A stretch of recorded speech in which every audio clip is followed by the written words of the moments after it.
મહેસાણા મહાનગરપાલિકા દ્વારા આજથી સિટી બસ સેવાનો પ્રારંભ. મહેસાણા મહાનગરપાલિકા દ્વારા આજથી સિટી બસ સેવાનો પ્રારંભ કરાયો છે. 18 જેટલી સિટી બસ સેવા 83 કિલોમીટર વિસ્તારમાં સેવા આપશે.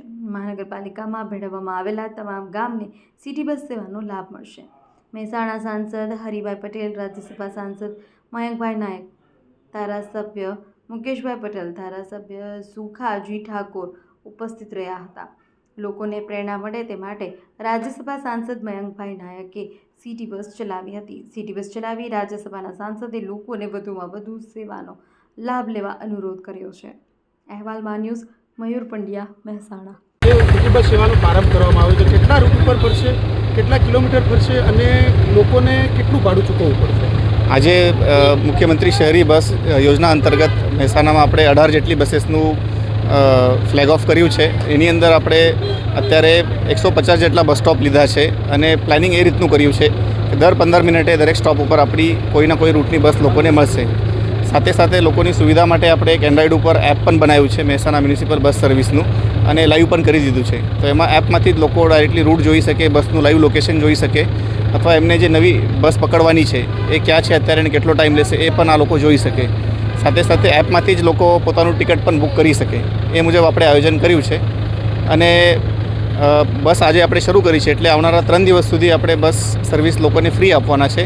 એનાથી લોકોને ખ્યાલ પડે કે આપણે સિટી બસથી લઈને પણ શહેરની એક જગ્યાથી બીજી જગ્યાએ આરામથી જઈ શકીએ અને આપણી પોતાની કાર અથવા બાઇક લઈને આપણને જવાની દરેક જગ્યાએ જરૂર નથી. પ્રયત્ન એવો છે કે એનાથી આપણે ટ્રાફિક પણ હળવું થશે અને લોકોની ટ્રાવેલિંગમાં સુખાકારી વધશે. સાહેબજી, ગઈ વખતે મહિલાઓ માટે નગરપાલિકામાં મુસાફરી વિનામૂલ્ય હતી. આ વખતે કોઈના માટે કોઈ ફેસિલિટી રાખવામાં આવી ને? અત્યારે આપણે ઓપન જ રાખેલું છે. એમાં આપણે કોઈ અલગથી કોઈ સ્પેસિફિક જોગવાઈ રાખેલી નથી. મહત્તમ ભાડું કેટલું છે? મિનિમમ ભાડું કેટલું? મિનિમમ ભાડું આપણું 5 રૂપિયાથી શરૂ થશે અને મહત્તમ 20-22 રૂપિયા સુધી આપણે જશું. ટોટલ કેટલી સિટી બસો પ્રોવાઈડ કરવામાં આવે છે અને શહેરને શું લાભ મળશે?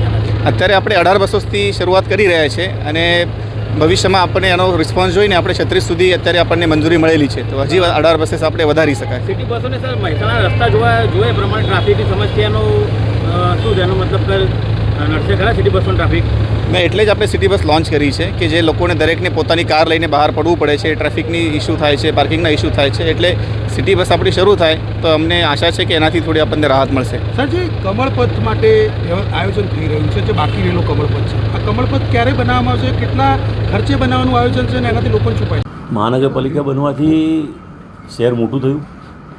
લોકોને આવવા જવા માટે મધ્યમ વર્ગના માણસો હોય, ગરીબ માણસો હોય, સામાન્ય માણસો હોય, એમને ટ્રાન્સપોર્ટેશનની જરૂર પડે. એના માટે રાજ્ય સરકાર પ્રેરિત, રાજ્ય સરકારની સબસિડાઇઝ શ્રી મુખ્યમંત્રી સ્વર્ણિમ શહેરી સિટી બસ યોજના તળે આ સિટી બસ ચાલુ કરવામાં આવી છે. ખાસ એ વાત જણાવું કે કોઈપણ સિટી બસ હોય કે રાજ્યની બસ સેવાઓ હોય એ બધી નુકસાન કરતી હોય, કારણ કે પેસેન્જર મળે ના મળે, ઓછા મળે અને પોસાય નહીં. એટલે આ રાજ્ય સરકારમાં સબસિડી આપવાની છે. જે ખર્ચ થશે, જે ભાડું છે એ સામાન્ય લોકોને પોસાય એવું ભાડું લેવાનું. ત્યારે બસ ચલાવવાનો ખર્ચ વધી જાય તો સરકાર દ્વારા આમાં સબસિડાઇઝ કરી અને આ યોજના મૂકવામાં આવી છે. એટલે શહેરીજનો આ ખાસ વાતને પણ ધ્યાને લેવાની જરૂર છે. અને હું આપના માધ્યમથી શહેરીજનોને કહીશ, આ બસનો જેમ બને તેમ વધારે ઉપયોગ કરજો. એના કારણે આપની સુવિધા તો વધશે, પણ શહેરમાં ટ્રાફિક ઘટશે, રાષ્ટ્રની ઈંધણની બચત થશે. શહેરમાં ટ્રાફિકનું ભારણ ધીરે ધીરે ઘટાડવા માટે 18 જેટલી બસો મૂકી છે. એટલે 18 જેવી બસો, એક બસમાં 30 લોકો બેસી શકે.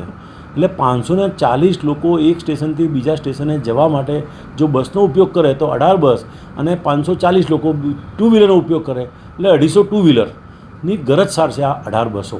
તો આપણે સૌએ પોતાના વાહનો વાપરવા કરતાં સસ્તું પરવડે એવી આ સુવિધાનો ઉપયોગ કરવા હું આપ સૌને આપના માધ્યમથી અપીલ કરું છું. સર, આગામી નગરપાલિકામાં મહિલાઓને ફ્રીમાં રાખવામાં, તો આ વખતે એવું કોઈ કોન્સેપ્ટ ખરો આપણો? એવું હતું, પેલું પ્રાયોગિક ધોરણ હતું, પણ એ અખતરો કર્યો.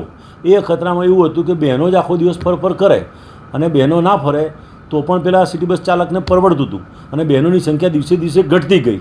એટલે એ અખતરો હવે કરાય એવો રહ્યો નથી. સર, સિટી બસો 18 જે દોડવામાં આવશે તો શું ટ્રાફિકની સમસ્યા તેમને અડચણરૂપ બનશે ખરા? જેમ જેમ સિટી બસો લોકો વાપરતા જશે તેમ તેમ ટ્રાફિક ઘટતો જશે.